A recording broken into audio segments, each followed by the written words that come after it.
تو پھر حضور نبی رحمت صلی اللہ علیہ وسلم وہاں پہ مسکرائے اور پھر حضور نبی رحمت صلی اللہ علیہ وسلم نے ارشاد فرمایا ہاں مجھے اسی کا تو حکم دیا گیا ہے، یعنی کس بات کا؟ کہ میں تقسیم کروں، میں عطا کروں، کہ جو میرے دروازے پہ آئے میں اسے دوں۔ فَأَمَّا السَّائِلَ فَلَا تَنْهَرْ، کہ محبوب آپ کے در انور پہ اگر کوئی بھی سائل آ جائے تو اسے جھڑکیے نہیں، اسے عطا کیجیے۔ تو یہ ایک بنیادی طور پر، اور یہاں پر اب آ گئی بات کہ وسائل کی کمی، یا رسول اللہ اللہ کی طرف سے وسائل کی کمی کا خوف نہ کھائیے، اب عطا کیجیے۔ تو اس کا مطلب ہے حضور اس پہ کیا ہوئے؟ پسند فرمایا کہ ناپسند کیا؟ پسند فرمایا۔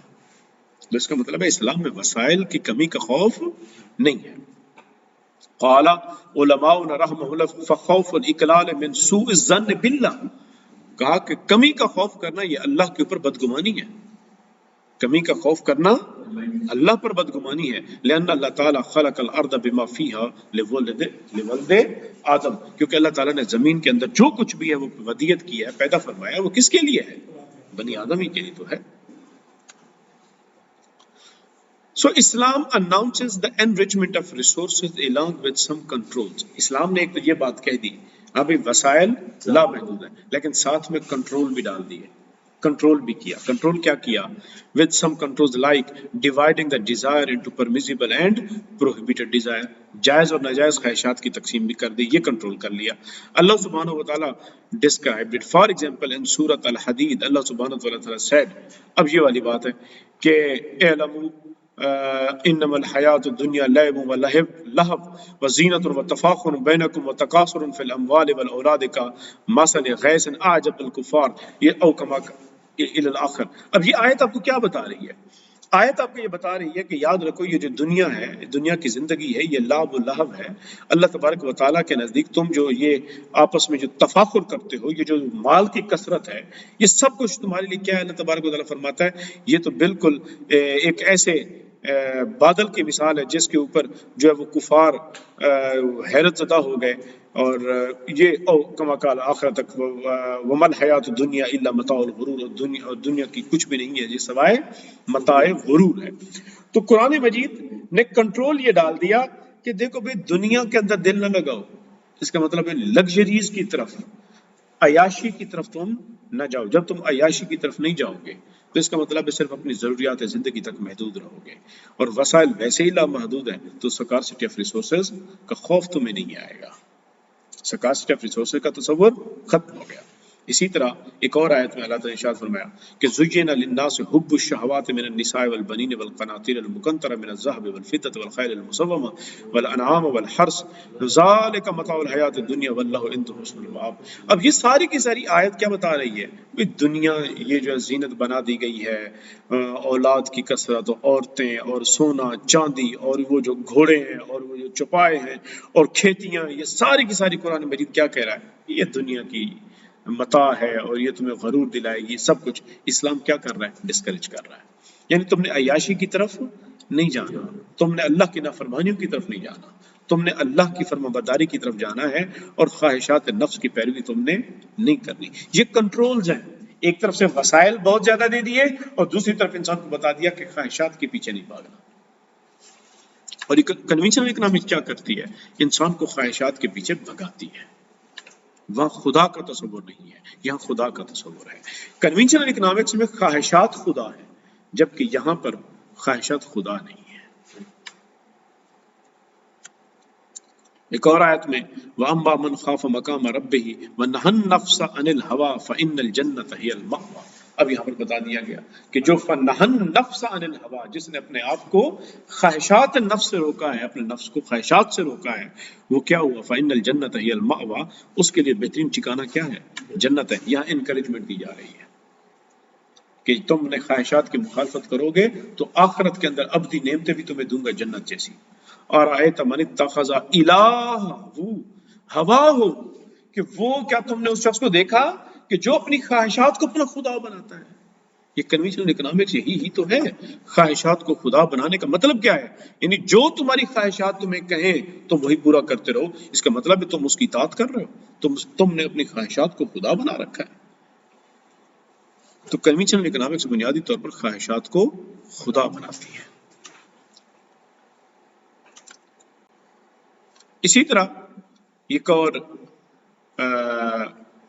حدیث پاک لمبی حدیث ہے، 2 صحابہ ہیں، اور اب دیکھ لیں all these verses demonstrate that Allah prohibited many of desires which cannot be desired by mankind. یعنی بہت ساری خواہشات ہیں جو اس انسان کو روک دیا گیا کہ تم یہ خواہشات نہیں کر سکتے. However, it is also extracted from these verses that there are also permissible desires. اسلام کہتا ہے کہ جائز خواہشات بھی ہیں. اسلام یہ نہیں ہے کہ تمہاری زندگی کے اوپر تمہیں سانپ بنا دے. کہا کہ نہیں، اسلام نے تمہیں اجازتیں بھی دی. مثال کے طور پر حضرت سلیمان اور حضرت ابو دردہ، حضرت سلمان اور حضرت ابو دردہ یہ دونوں دوست تھے. تو حضرت سلمان جو تھے حضرت ابو دردہ کے گھر میں مہمان ہوئے. اب جب گھر میں گئے تو انہوں نے دیکھا کہ ان کی جو بیوی ہے اس نے کوئی اچھے کپڑے نہیں پہن رکھے، اور تو انہوں نے ان کی بیوی سے پوچھا کہ بھی کیا حال بنا رکھا ہے آپ نے اپنا. تو انہوں نے کہا تمہارا جو دوست ہے اسے زیب و زینت اور دنیا کی اچھی چیزوں سے اور اس کے اندر اسے کوئی خواہش نہیں ہے، لہٰذا اس وجہ سے میں کوئی بنتی سنورتی بھی نہیں ہوں اور اچھے کپڑے بھی نہیں پہنتی. سلمان جب رات ہوئی تو کھانے کی جب باری آئی تو جب کھانا کھانے لگے تو انہوں نے کہا کہ میں تو جو ہے وہ نہیں کھاتا. تو انہوں نے کہا کیوں؟ فجاء ابو دردہ فصنع له طعاما فقال له کل فإنی صائم. بلکہ دن کا وقت تھا تو انہوں نے کہا جی میں تو روزے دار ہوں، میں کیسے کھاؤں؟ انہوں نے کہا میں تو نہیں کھاؤں گا جب تک کہ تو نہیں کھائے گا. ان کا روزہ توڑوایا، ان کو کھانا کھلایا. اچھا جب رات کا وقت آیا تو رات کے وقت حضرت کیا کہتے ہیں کہ جاؤ جی نماز پڑھیں. انہوں نے کہا جی تم نماز پڑھ کے سو جاؤ، میں تو رات کو عبادت کروں گا. انہوں نے کہا نہیں، میں سوؤں گا نہیں جب تک کہ تو نہیں سوئے گا. ان کو سلایا. ان کو جب سلایا تو تہجد کا وقت ہوا تو تہجد کے وقت ان کو بھی اٹھایا کہ اب اٹھو. پھر جب صبح ہوئی تو صبح کے وقت پھر حضرت سلمان ابو دردہ سے کہا کہ دیکھو ابو دردہ، اللہ تبارک و تعالیٰ نے اگر تمہیں جسم دیا ہے تو تمہارے جسم کا بھی تم پر حق ہے، تمہاری بیوی کا بھی تم پر حق ہے. یہ نہیں ہے کہ تم دنیا سے اس طرح روٹ جاؤ کہ تم اللہ کی نعمتوں کو بھی اپنے اوپر حرام کر کے بیٹھ جاؤ. یہ بات جب انہوں نے کہی تو جب پھر حضور نبی رحمۃ اللہ علیہ وسلم کی خدمت میں حاضر ہوئے، ماجرا سنایا تو حضور صلی اللہ علیہ وسلم نے فرمایا کہ سلمان نے جو کہا ٹھیک کہا. یعنی اسلام ان کو یہ بتا رہا ہے بھئی کھاؤ پیو. تم سے کسی نے کہا کہ روزانہ تم روزے رکھو، تم کھاؤ پیو. اللہ تعالیٰ نے تمہارے لیے حلال کیا ہے، جو ضروریات ہے تمہاری زندگی اس کے اندر آؤ. یہ نہیں اپنے اوپر اللہ کی اگر تم نے نعمت دی ہے تمہیں تو تم نعمت کا اظہار اپنے جسم پر بھی کرو، اچھے کپڑے پہنو، اچھا لباس پہنو. وہ اور بات ہے، خواہشات کے پیچھے بھاگنا اور بات ہے، لیکن اپنے ساتھ اللہ تعالیٰ کی نعمتوں کے ساتھ نعمتوں کا اپنے ساتھ اظہار کرنا یہ اور تصور ہے. بات سمجھ آ گئی؟ تو اسلام اس کا مطلب ہے کہ دنیا سے وہ نفرت نہیں سکھاتا جو عیسائیت یا دیگر یہود و نصارہ نے کی تھی کہ بھی دنیا سے بالکل نفرت کر کے سادھو بن کے بیٹھ جاؤ. اسلام نے وہ تصور بھی نہیں دیا. So these texts from Quran and Sunnah reveals where Islam announces enrichment of the resources, it also protects them through the strong controls of prohibition and permission of desire. خواہشات کے جائز و ناجائز کے ذریعے وہ کنٹرول بھی کرتا ہے جہاں اسلام یہ بات کرتا ہے. Secondly Islam protects resources.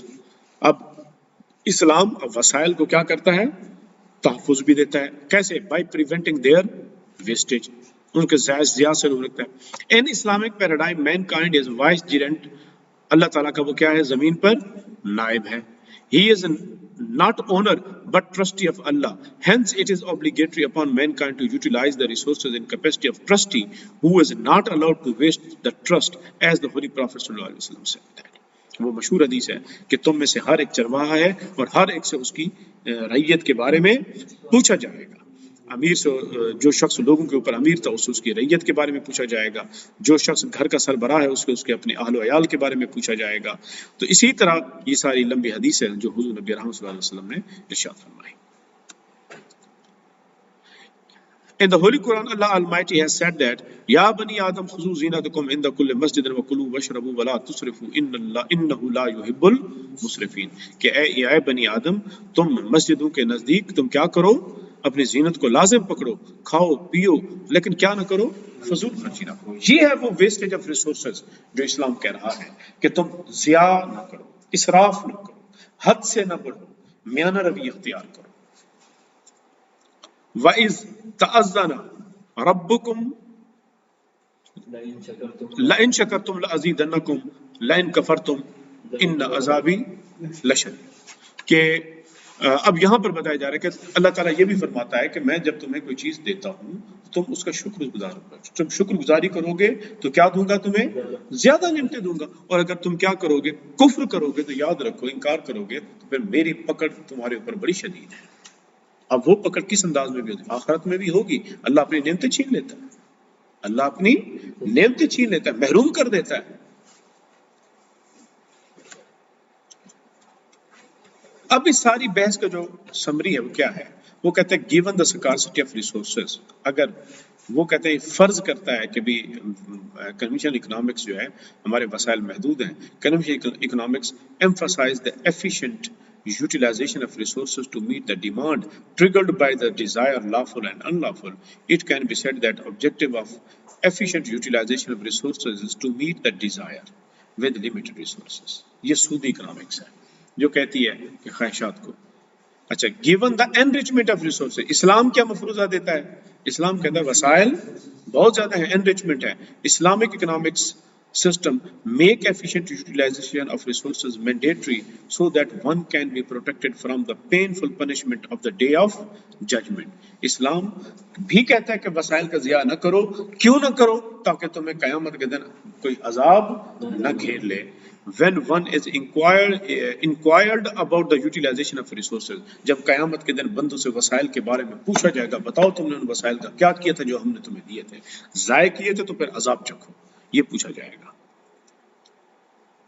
It can be concluded that objective of the efficient utilization of resources is to obtain the will of Allah, the Almighty, which is obviously constitute the fulfillment of permission desired, based demand, as well as the reward of the heaven in the day of judgment. وہ کہتے ہیں کہ یہ کہا جا سکتا ہے کہ اسلام کے نقطہ نظر کے اندر جو ایفیشینٹ یوٹیلائزیشن آف ریسورسز کا مقصود ہے وہ ہے اللہ کی رضا۔ وہ اس لیے مسلمان efficient of use of resources کر رہا ہے کہ ہمیں اللہ کو راضی کرنا ہے، تاکہ اللہ جب ہم سے پوچھے کہ تم نے میرے وسائل کو کیسے استعمال کیا، ہم جواب دے پائیں کہ مالک تیری رضا کے لیے استعمال کیا تھا، اسی لیے وسائل کا ضیاع ہم نے نہیں کیا۔ تو یہاں مقصود کا فرق ہے، آبجیکٹیوٹی کا فرق ہے۔ اسلام بھی وہی حکم دے رہا ہے جو سودی اکنامکس حکم دے رہی ہے، مگر سودی اکنامکس کا مقصد کیا ہے؟ وہ خواہشات کی تکمیل کا ڈر ہے وہاں پر، اور یہاں اسلام کے اندر اللہ کا خوف دامن کیا۔